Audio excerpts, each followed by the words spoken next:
Hey guys, my name is CGRC and today I want to give you my review of RCDream's Wild Defender hardbody kit, model RD110 for the Traxxas TRX4. Initially, this car was a completely stock TRX4 Bronco edition, this guy here. The TRX4 Bronco edition and the other 1970 series trucks have a 312 millimeter wheel length base, and that's important when you purchase this particular hardbody kit. There are two versions that it comes in: a longer version, which is 324 millimeters, and then the standard 313 millimeter version. The 1 millimeter difference versus what Traxxas says the body length is versus what this hardbody kit is completely fine. You don't notice it at all. It's totally fine. You actually just adjust the shock towers a little bit and it makes up for that 1 millimeter difference. Some things to note before you go and start buying one of these.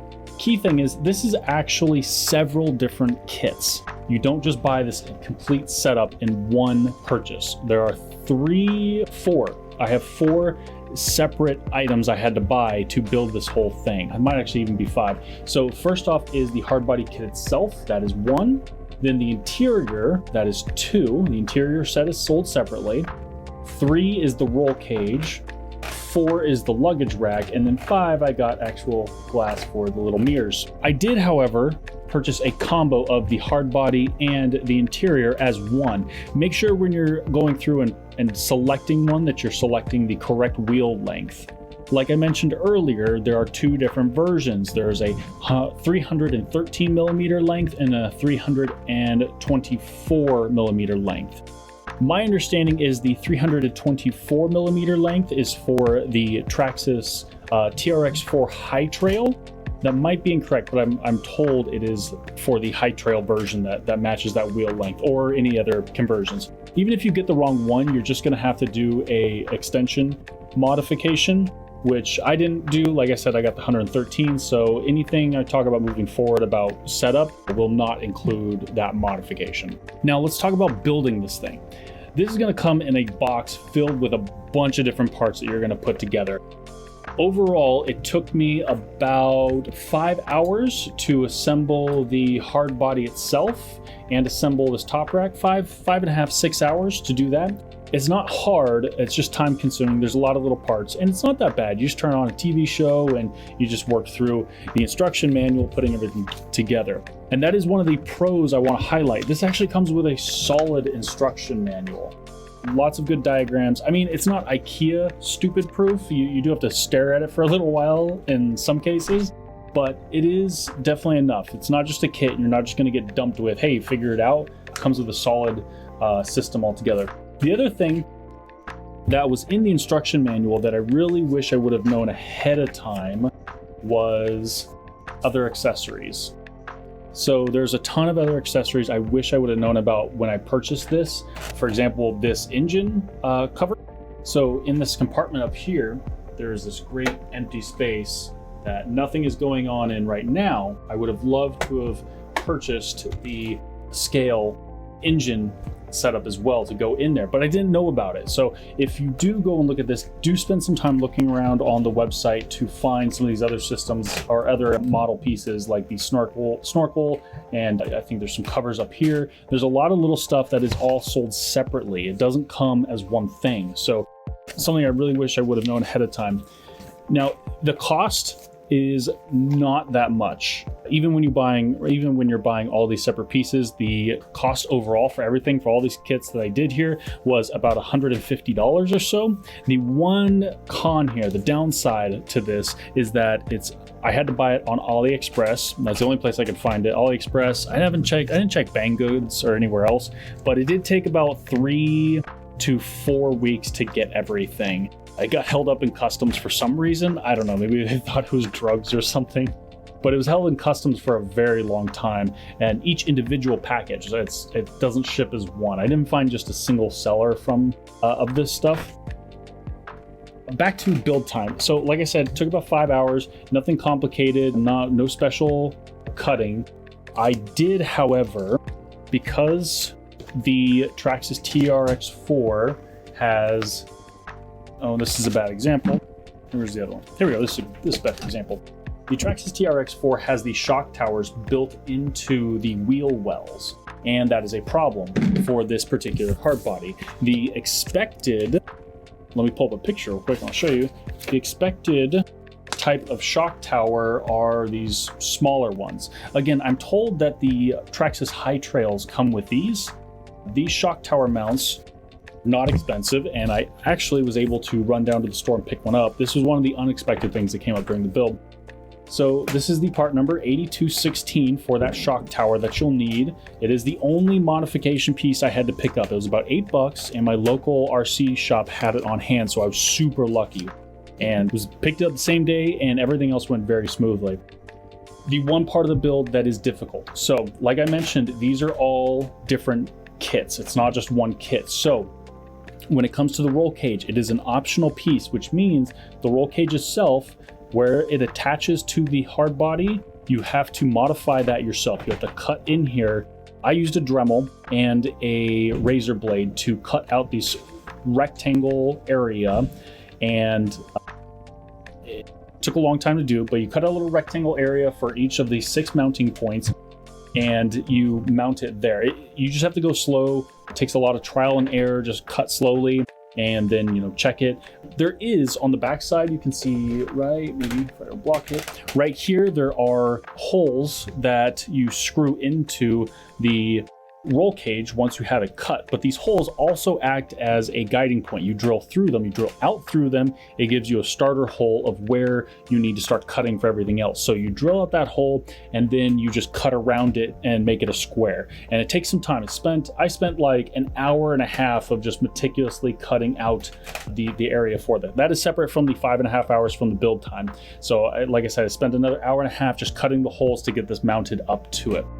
On that, because when I took this out for my first run, I actually tried it picking this up by the top. It is not a good place to pick it up. You can see the whole thing flexes. It is not strong enough, especially to like pick up the body. Like, you could do it once or twice, but there are only 6 mounting points here, 6 points of contact.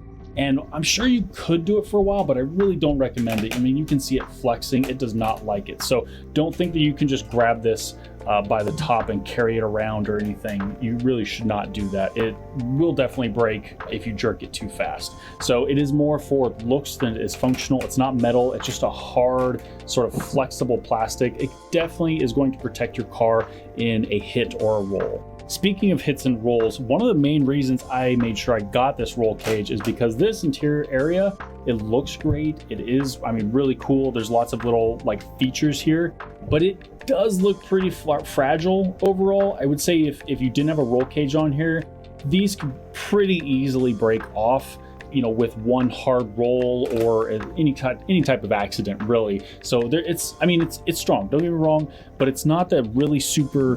That's the one trade-off about these Traxxas things. They're flimsy, they sound awful, but these things can take abuse all day. You can, you know, move them. They're really flexible, and they take a lot of hits. This is a much harder plastic, which means that this interior stuff, you hit it once or twice the wrong way and it is just going to break. You can fix it, don't get me wrong, but this is why I really highly recommend the roll cage, is because this is going to protect this beautiful looking interior. So if you do get this open model, there are some other ones, the same style of body, but they actually have a full top on them. Even with those, I would still recommend getting the roll cage for it.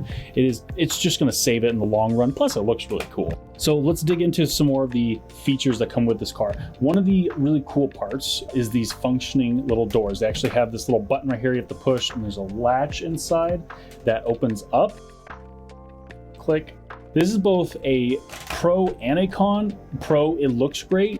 Con, when you are driving this thing under normal circumstances, you know, maybe going a little fast and you hit a bump or something. If you hit a bump really hard, for example, I was driving mine downstairs, which is normally fine. You can drive them, it's long enough. The stairs are kind of shallow in depth, but when it would bottom out and like hit kind of like that, the doors would pop open as you go. I'll see if I can get some video of it just to show what I mean, but these doors will pop open. They're not super secure. It is just a kind of a small latch in here and occasionally kind of gets stuck. I mean, it looks really cool.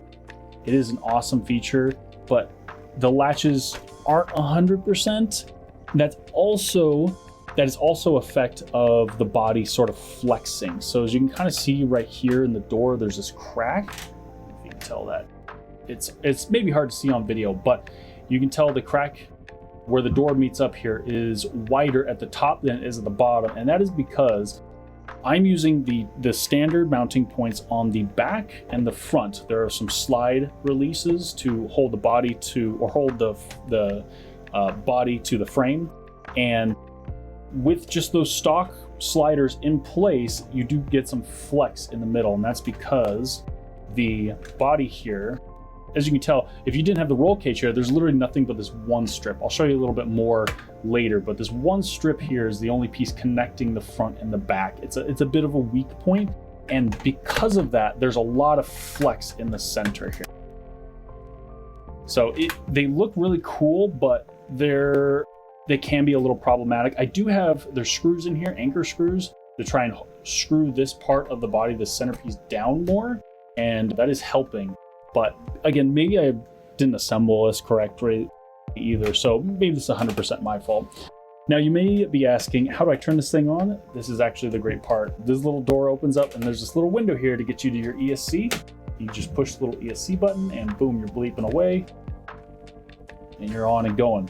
So really cool. Again, I both love and hate this. This is a pro and a con. These little doors, it hides, makes a really natural way to go to and turn on your ESC to get your car going, but they also kind of pop open sometimes. And I might need to make some more tweaks and adjustments because, you know, they're not perfect out of the box. Maybe after a few more adjustments, that'll be less of a problem. So let's continue on to some of the other features. Talk about this back side area. The tailgate does open up and it's got these little pins in the back. You release it and boom, functioning tailgate opens and closes. Now this is awesome, but there is a bit of a con that you need to watch out for here. When I initially ran this truck, I was running without bumpers on, mostly to get good footage of just the body itself without the added bumpers. This is an Endura bumper. I can't remember the exact model, but one of the problems I did run into is that the way that these back panels right here connect, they're pretty fragile. And this little back corner can just pop right off. Like I'm barely pushing this, but as you can imagine, when you're going up steep inclines, you're climbing up a steep incline and you catch the backs here on a rock, they just pull right off. So like I said, I was running this initially with no bumpers on the front or back, so this is kind of my fault. But if you are going to get this kit, I highly recommend you get a bumper.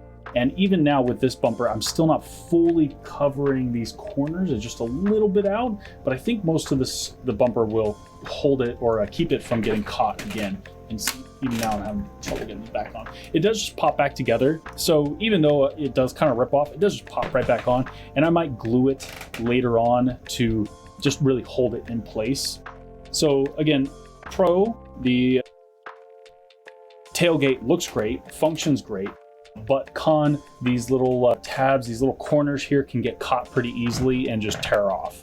And I was able to fix it, just popped it right back on. Nothing, no real hard damage. The other thing was on the side here that I ripped off, I didn't have in the other tailgate pin. And the tailgate pin itself does help hold this on. So make sure you do have both the tailgate pins in at all times. It will help keep these things on as you're going along. So next item of business, getting at the battery. Big question for me when I was trying to do this was how am I going to swap out the battery? Now this particular body I actually think is great. So you can see right now I have the battery installed here and there's a little, you can see it popping up. This is the actual battery lead. Under here is the connection to the ESC. This little center console piece can remove. And as you can kind of see, it is a little finicky for me to do. There we go. Because of, well, it's hard to get your hands in here because you're kind of blocked by the seats, you're blocked by other things. Now these seats do come out. You can just pop these guys right out. So if you're really having a problem, but this does go to my overall point that when you're out in the field, you're not going to want to mess with this a lot. Now, swapping a battery, no big deal. And you could remove the seats if you want to, but it does make it a little bit easier, but you can really just reach into the sides here.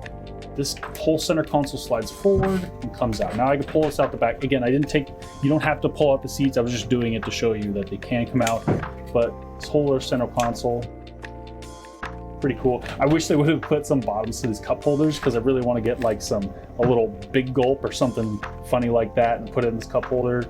Maybe a pack of smokes on the side. Not because I endorse smoking. Don't smoke, but it's just fun. And I've seen them on Etsy. So anyway, center console comes out and that hides the rest of the battery tray. You can see the battery cable here. I do have to say that was one of the weird finicky things when you're getting once the kit is built and you're trying to bolt it down to the rest of the body, is running your motor wires is really important. You have to do it in a very specific way for this thing to sit correctly all the way down. And you have to get the motor wires out the top corner here. You can't go up the sides, because this is where the center console needs to slide. So it is the finicky part that you have to do is getting the cables run. You'll have to rerun the motor wires too. It's not bad or anything. It just takes a second. You just have to be conscious of that. This body will hit and rub on them if you do not run them correctly. The other thing is that this cable is a little too short. It does make it a real pain when you're trying to put the center console piece back on, because you have to run the connection head up through here, and it's just a little too short. The default Traxxas length, I mean, I didn't extend this, but I wish it was like an inch longer and this would be totally fine, but it's not. So let's go ahead and pull this out. It kind of catches on the back, this lever here catches right here. Not a big deal. You just move it off to the side, battery in and out. Okay. Back in. So there's that guy, and I'll show you putting this guy back in.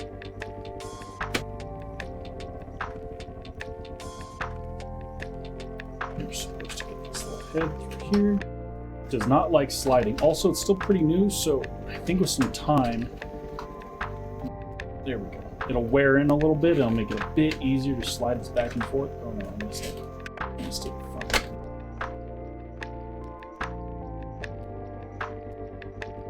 There we go. And you can slide. No? That'd be cool.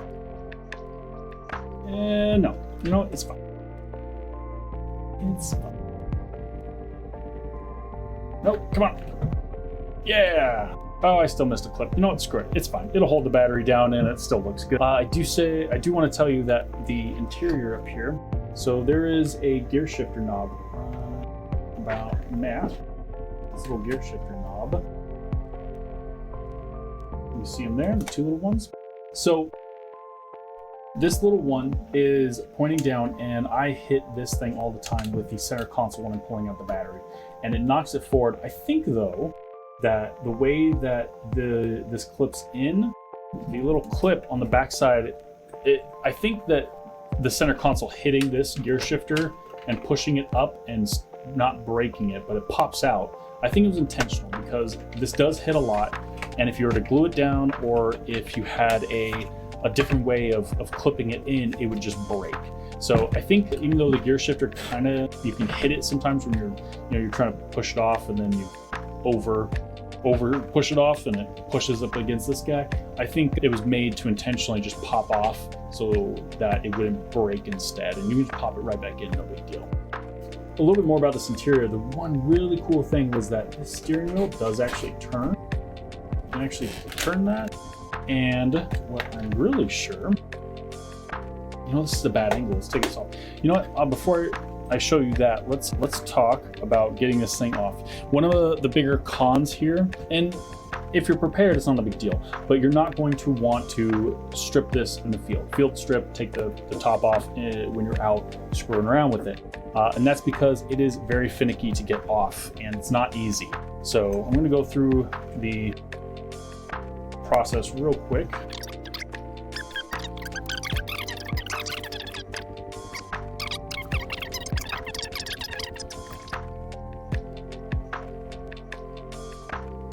Okay, there we go. It's off. So here's the kind of finished part. There we go. All right.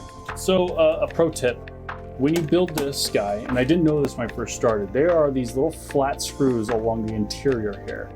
If you do not get these cranked all the way down as flush as you can, it will get caught. This was my biggest problem, and again, with more time, I kind of work out these little kinks of the assembly that I maybe didn't get quite right. So maybe the door panel issue I was talking about will go away after I figure out, how to better fix it. But these flat screws, if you don't get them all the way down, they will catch along the side here. And when I first did this, I actually had the far back one right here, this little fender flare. It caught one of the back screws hard and basically just pulled it just flat out of the body. And I fixed it, I re-tapped the hole and got it screwed in, add a little glue to just keep it in there. But just know that if you're having trouble getting this body off, it is because of these screws. It was really bad at first, and I went through and just re-tightened all of them down. And now it's pretty simple, it was pretty easy. I mean, you watched me just pull it off with a little hassle before. I was like, you have to flex out the sides a little bit here and there and push it up and down and eventually get it. But yeah, it was a whole thing, but not anymore. So, like I wanted to show you a little bit earlier, the steering wheel has a servo horn on the back. We have these little 3 mounting points. So I'm pretty sure you could hook up an additional steering servo to your already existing steering servo. You could just Y-split them and get the same signal sent to both, and your steering wheel should turn with the car turning. Now, I haven't actually looked up what it would take to do this, but I'm quite confident that that is what that is here for, and that you can mount an additional servo right here to turn that guy. No idea how or what it would take to do that, but it definitely looks like it is an option. Also, there is a fan mount right here, so you can mount in a fan to blow onto your motor. So if you have something better than just the stock Traxxas motor that needs a little bit extra cooling, this has a built-in fan slot for it. So yeah, that's the bulk of the interior. Like I said, all these little seats come out, and we set those aside. All of this can just come right up. It takes quite a few screws to get it out. You got to pull out 2 here, 2 here, another 2 here, just get the back off. Then you got to pull out 4 here to get the rest of it off. It's a whole thing, but this is bolted down to the body. Also, in case you're wondering if it'll work for you, I actually do have skid plates installed, and it works just fine with the skid plates. It does make it quite a bit heavier, but you can have skid plates and have this mount. Your original parts are down here, so not a big deal there. So before I move on and get this actually put back together to start talking about some of the other pros and cons, I did want to point out there's a hole right here for the antenna. As you may know, your receiver box is right under here, and there is an antenna hole that you can have your antenna just come right out of. I chose not to do that. I actually switched my receiver over to a ELR or Express LRS receiver from Radio Master, and those cables actually run underneath. Can't see them? No. Well, you can kind of see them. They're sticking out. I need to fix that. But there is, if you have the stock Traxxas receiver, you don't have to do anything fancy with your antenna. You can actually have it come right out of this hole. You will have to keep this additional seat out, which, again, not a big deal.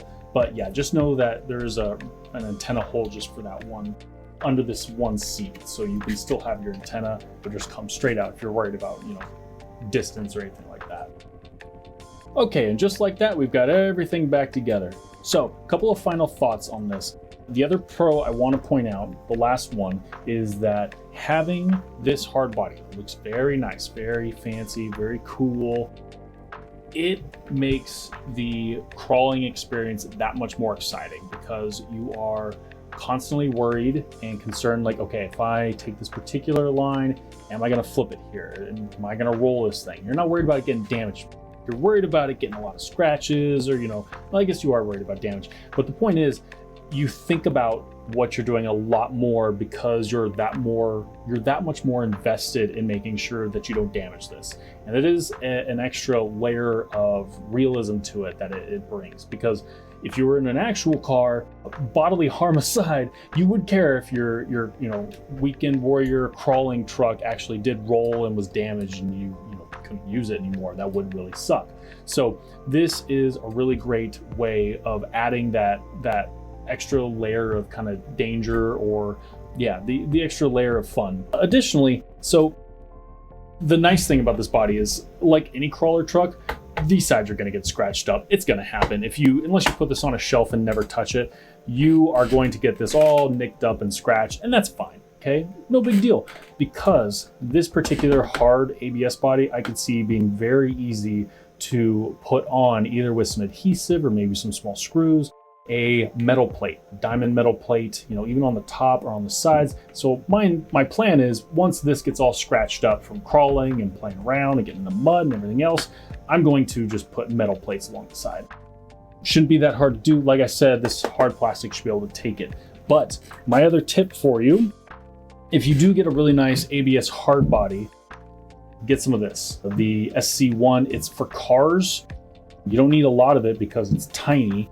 So it's a wax layer. You just spray it on, you let it dry, and then you buff it off, and it gives a nice, you know, extra little shine to it, and should help protect your car a lot more from dirt and stuff.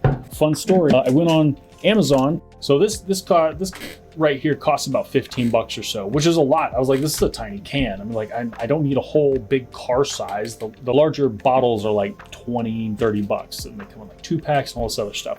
But like, I just want a small one. But where's the cheapest one I could find? So I bought the cheapest one I could find.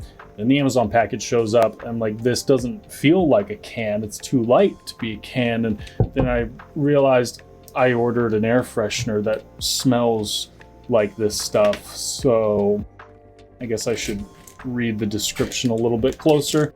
My bad.